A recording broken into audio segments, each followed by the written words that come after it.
میں بھی انہیں خوش دیکھ کر خوش ہو جاتی تھی اور اس بات پر بھی شکر کرتی تھی کہ جلد ہی ساس کو برے کام سے بچایا، ورنہ اگر ساس کو اس چیز کی لت لگ جاتی تو ابا کی طرح انہیں بھی عادت ہو جانی تھی اور پھر یہ عادت کافی مشکلوں سے چھوٹتی تھی۔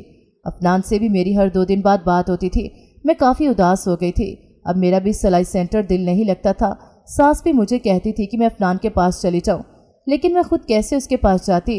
افنان نے ایک بزنس شروع کر دیا تھا، لیکن وہ کافی چھوٹا بزنس تھا، اس وجہ سے ابھی اتنے زیادہ پیسے نہیں تھے کہ وہ مجھے بھی وہاں بلوا سکتا۔ اس وجہ سے میں نے اس کا کافی انتظار کیا تھا اور یہ بھی سوچ لیا تھا کہ اگر میں لندن جاؤں گی تو وہاں جا کر باقی کی پڑھائی بھی جاری رکھوں گی۔ افنان کو گئے ہوئے 1 سال گزر گیا تھا۔ اب سب لوگ ہی مجھ سے کہتے تھے کہ ابھی تک وہ واپس کیوں نہیں آیا؟ اگر میرے جانے کا چانس نہیں بنا تو افنان تو واپس آ سکتا تھا۔ اس سوال کا جواب میرے پاس نہیں ہوتا تھا۔ مجھے کافی شرمندگی ہوتی تھی۔ لوگ بھی صحیح کہتے تھے، لیکن پھر میں یہی سوچتی تھی کہ ان منفی خیالات کو اپنے ذہن میں نہیں لانا چاہیے اور اس پر کسی بھی قسم کا شک نہیں کرنا چاہیے۔ میں نے کافی صبر سے کام لیا تھا اور لوگوں کی باتوں پر کان نہیں دھرا تھا۔ افنان سے بھی کسی قسم کا کوئی گلہ نہیں کرتی تھی، جب ہی اس سے بھی مجھ پر بھروسہ ہونے لگا تھا۔ اس کا یہی نتیجہ نکلا کہ وہ اب چھوٹی بات مجھ سے شیئر کرتا تھا۔ اس کا بزنس چلنا شروع ہو گیا تھا۔ اس نے سال بعد مجھے بلوانے کا فیصلہ کیا تھا۔ میں نے بھی تیاری کرنی شروع کر دی تھی تاکہ جیسے ہی ویزا آئے گا تو فوراً ہی افنان کے پاس چلی جاؤں۔ مجھ سے اب اور انتظار نہیں ہو رہا تھا۔ 1 سال میں نے بہت مشکل سے گزارا تھا اور پھر آخرکار مجھے میرے صبر کا پھل مل ہی گیا۔ افنان کو وہاں ایک انکل ملے تھے جن کی مدد سے ہی وہ مجھے بلوا سکا تھا۔ وہ اس انکل کی کافی تعریف کرتا تھا، لیکن میں نے اس کی بات پر کبھی دھیان نہیں دیا کیونکہ مجھے یہی لگتا تھا کہ ان انکل سے میرا کیا لینا دینا۔ میرے لندن کی ٹکٹس بک ہو گئی تھی۔ امی اور ساس کو الوداع کہہ کر میں لندن کے لیے روانہ ہو گئی۔ میں نے پہلی دفعہ زندگی میں جہاز کا سفر کیا تھا جو کافی یادگار تھا اور مجھے بہت مزہ آیا تھا۔ فلائٹ کافی زیادہ لیٹ ہو گئی تھی، اس لیے کچھ دیر بعد لندن پہنچ گئی تھی۔ افنان سامنے کھڑا میرا ہی ویٹ کر رہا تھا۔ ہم دونوں کافی عرصے بعد ایک دوسرے سے مل رہے تھے۔ افنان نے مجھے بتایا کہ اس کے ساتھ وہ انکل بھی ہیں جس کی وجہ سے افنان ترقی کر رہا ہے۔ اس نے مجھے انکل سے ملوانا چاہا تھا پر انکل واپس چلے گئے تھے۔ انکل کی میٹنگ تھی، لیکن افنان نے کچھ دن بعد ہی انکل کو لنچ پر انوائٹ کیا۔ میں نے بھی کافی تیاری کی۔ افنان جس فلیٹ میں رہ رہا تھا وہ کافی اچھا تھا، لیکن چھوٹا سا تھا۔ میں نے اس فلیٹ کو اپنی مرضی سے سیٹ کیا۔ انکل کے لیے کافی اچھے کھانے بھی بنائے۔ جیسے ہی انکل آنے لگے تو میں بھی تیار ہو گئی، لیکن اگلے ہی لمحے سامنے کھڑے انکل کے نام پر ابو کو دیکھ کر مجھے حیرت کا جھٹکا لگا تھا۔ میرا رنگ سفید پڑ گیا۔ افنان نے میری حالت دیکھی تو شوق ہو گیا کہ مجھے کیا ہو گیا ہے، جبکہ ابو نے اتنے عرصے بعد مجھے دیکھا تو وہ کافی ایموشنل ہو گئے تھے۔ ان کے منہ سے میں نے اپنے لیے بیٹی کا لفظ سنا تو میں شوق ہو گئی تھی اور اسی شوق سے میرے چہرے کے سامنے اندھیرا چھا گیا اور میں بے ہوش ہو گئی تھی۔ ہوش میں آتے ہی میرے کانوں میں ابو کی آواز گونج رہی تھی جو شاید افنان کو ساری کہانی بتا رہے تھے۔ میں نے آنکھیں کھولنی چاہی اور بولنے کی کوشش کی، لیکن شاید میں کچھ زیادہ ہی شوق میں تھی، اس لیے مجھ میں اتنی سکت باقی نہیں تھی۔ ابو نے افنان کو سب کچھ بتا دیا تھا۔ میں نے ہمت کی تو میرے منہ سے پانی کا لفظ بہت مشکل سے نکل پایا۔ ابو اور افنان دونوں ہی میری جانب آئے تھے۔ ابو نے میرے سر پر اپنا ہاتھ پھیرنا چاہا، لیکن میں تڑپ کر پیچھے ہو گئی۔ مجھے ان سے گھن آ رہی تھی، میں ان کی شکل بھی نہیں دیکھنا چاہتی تھی۔ جب ہی میں نے چلانا شروع کر دیا تھا اور افنان کو کہنے لگی تھی کہ میں واپس جانا چاہتی ہوں، میں یہاں اس شخص کی شکل نہیں دیکھنا چاہتی، تو افنان نے بھی مجبور ہو کر ابو کو واپس بھیج دیا تھا۔ میں کسی حد تک خود پر قابو پانے لگی تھی اور افنان کو کہہ دیا تھا کہ اس انسان نے جو بھی کہا ہے وہ سب جھوٹ ہے۔ مجھے ہی معلوم تھا کہ وہ انسان سچ میں کیسا تھا۔ افنان کو میں نے ساری بات بتا دی تھی جو کہ سچ تھی۔ افنان کو بھی شوق لگا تھا کہ جب میں نے افنان کو بتایا کہ میرا اور ابو کا آپس میں بیٹی اور باپ والا کوئی رشتہ نہیں تھا تو افنان کو کافی شوق ہوا تھا اور وہ مجھ سے معافیا مانگنے لگا کہ اگر اسے معلوم ہوتا تو کبھی بھی اس انسان پر ٹرسٹ نہ کرتا، لیکن اب وہ مجبور تھا کیونکہ وہ ابو کے احسان تلے دبا ہوا تھا۔ وہ چاہ کر بھی کچھ نہیں کر سکتا تھا۔ اسے ابو کے ساتھ اب ایک بزنس ڈیلر جتنا رشتہ تو ضرور ہی رکھنا تھا۔ اس بات پر میں نے بھی مان لیا۔ میں یہ بات امی کو بتا کر اس کی طبیعت خراب نہیں کرنا چاہتی تھی کیونکہ وہ کافی حد تک بلکہ ابو کو مکمل طور پر بھول کر اپنی زندگی میں بہت ہی خوش تھے اور میں ان کی خوشی میں بھنگ نہیں ڈالنا چاہتی تھی۔ اب میں چاہتی تھی کہ امی کسی بھی قسم کا سٹریس نہ لیں۔ لندن میں نے اپنی پڑھائی جاری رکھی تھی اور اب میں فیشن ڈیزائننگ میں اسپیشلائزیشن کرنے لگی۔ میں چاہتی تھی کہ میں اپنے دم پر ہی امی کو اپنے پاس بلا لوں کیونکہ اب تو میں قطعاً نہیں چاہتی تھی کہ امی وہاں اکیلی رہے اور ابو کچھ ایسا ویسا نہ کر دیں۔ جلدی میری پڑھائی ختم ہو گئی اور اس کے بعد ہی افنان نے امی اور ساس دونوں کو ہی لندن بلوانے کا فیصلہ کیا۔ افنان کا بزنس کافی اچھا چلنے لگا تھا